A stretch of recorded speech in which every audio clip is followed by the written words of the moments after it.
Welcome to The Explainer. You know that feeling, right?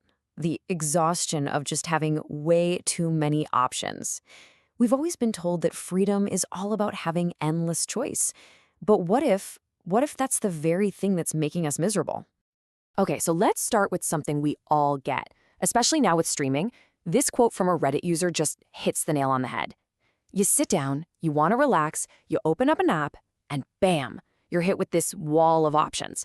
And suddenly, picking a movie isn't just picking a movie. It feels like this high-stakes decision. The pressure is on. You're not just watching something anymore. You're like curating your evening. And that really is the paradox of modern life, isn't it? I mean, we have more access to, well, everything, entertainment, food, products, than any generation in history.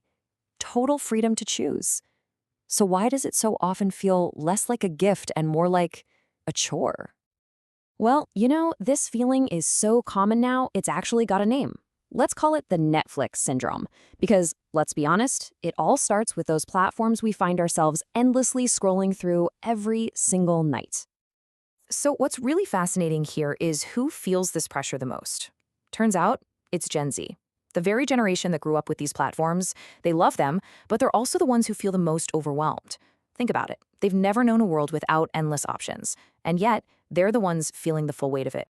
And here's the kicker, the real irony of it all. We go to these platforms to unwind, right? To de-stress after a long day.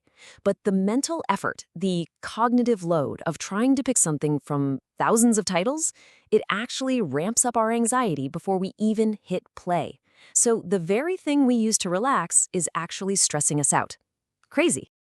Okay, so let's dig into the psychology behind this. Because this isn't just, a vibe or a feeling. It's a real, well-documented phenomenon. It's called the paradox of choice. And this idea comes from a psychologist named Barry Schwartz.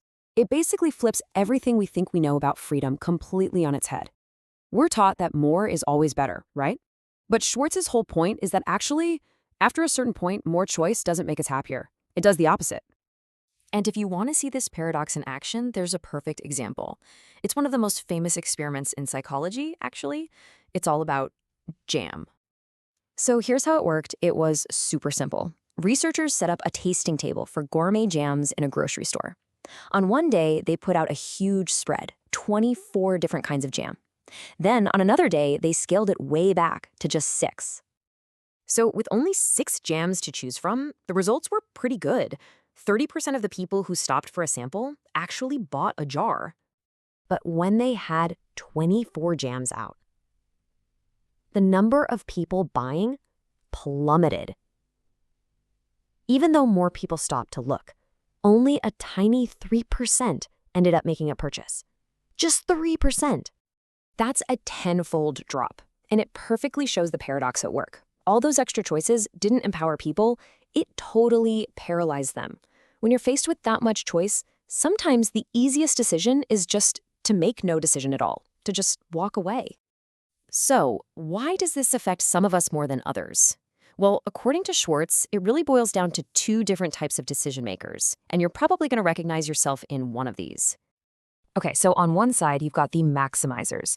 These are the people who have to research every single option to make sure they're picking the absolute, hands-down best one. Then you've got the satisficers. They still have standards, for sure, but as soon as they find something that's good enough and meets those standards, they pick it and they move on. And here's the thing, that constant hunt for the best choice, it comes with a pretty big psychological price tag. Studies show that maximizers are way more likely to feel regret. They're always comparing their choices to what other people did. And in the end, they actually feel less happy with what they picked.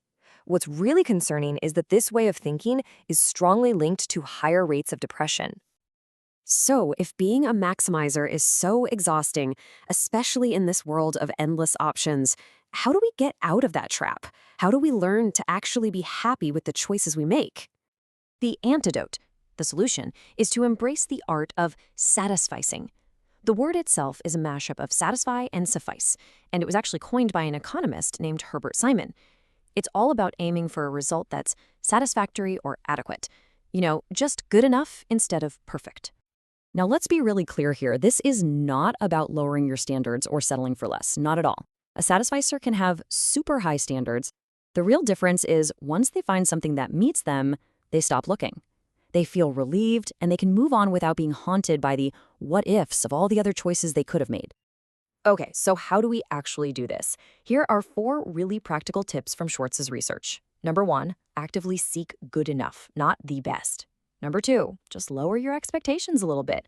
I mean, the higher they are, the more likely you are to be disappointed, right? 3, make your decisions irreversible. When you know you can always return something or change your mind, it actually makes you less happy with it. And last but not least, number 4, pay less attention to what everyone else is doing. Which brings us to a final thought, a big question really. We've always been taught that freedom means more choice, more options. But maybe, just maybe, in our world of infinite possibilities, real freedom isn't about having everything at your fingertips. Maybe it's about learning how to choose less and finding the wisdom to be happy with what's good enough.